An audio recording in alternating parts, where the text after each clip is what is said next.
Speaker Trevor Mallard has withdrawn 5 trespass orders issued over the protest at Parliament earlier this year. Former Deputy Prime Minister Winston Peters says he's one of them. Plus, last year we were scanning in, but how about now? Not so much. So why is the government still spending $10 million a month on contract tracing? For all that and more, we're joined by Act Leader David Seymour. Good morning to you. Good morning, Bernadine. Been a busy old week, I'm going to be honest. And I guess what the chat is around at the moment is the big old U-turn on the trespass orders for some. We're still working out the rationale from Mallard to greenlight them in the first place for MPs, but just as pressing, why did he revoke them? Surely some heat from the Prime Minister. Well, that's what it looks like if you read between the lines. I think it's been a distracting week. There's a lot of really big things going on around crime and the cost of living, not to mention Ukraine. And once again, Trevor Mallard's put his foot in it.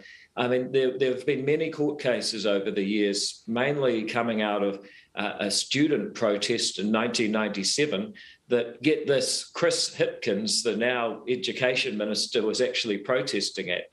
And the result of those court cases is that you can't just trespass people from Parliament for 2 reasons. One is they have to be individually warned that they're trespassing, and 2 is that it may be a restriction on their right to freedom of expression that is disproportionate or unjustified.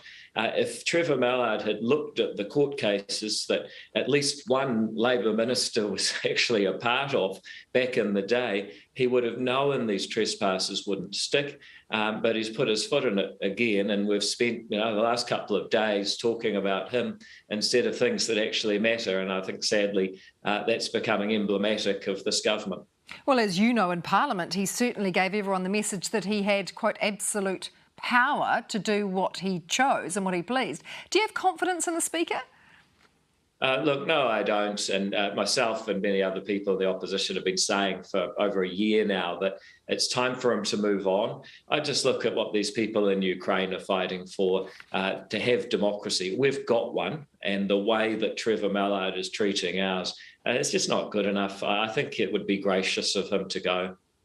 I'm reading from a statement from Trevor Mallard saying that he has been working with police and the parliamentary security team to constantly assess the threat to Parliament. And the advice that I've been given is that these people no longer pose a threat to... Were they ever a threat, the MPs that have been served the trespass notice?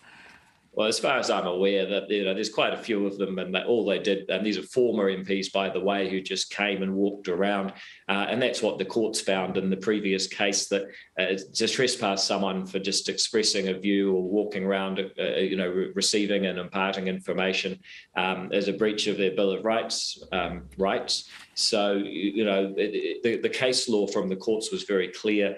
It's not clear why they would trespass, but again, it's just sloppy work and perhaps a little bit of egotistic overreach by the Speaker that could have been very expensive for the taxpayer if they've gone through. Now he's been forced to back down. Was it the Prime Minister? Who knows? It's probably good that common sense has prevailed, and now we can hopefully move on to addressing some of those issues that are affecting people day to day. Yes, and we're going to talk about some of those. You were quite clever. You met with protesters off Parliament sites, so I guess you were never going to get one of those trespass notices. Contact tracing, millions per month, still being dropped on contact tracing. Wasteful spending?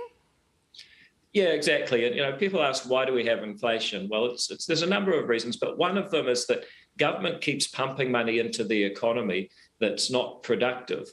That means you get more money floating around, less production, and when there's too much money chasing after too few goods, prices rise. Now, I've been having people coming to me saying, look, we're sitting around doing nothing as contact tracers.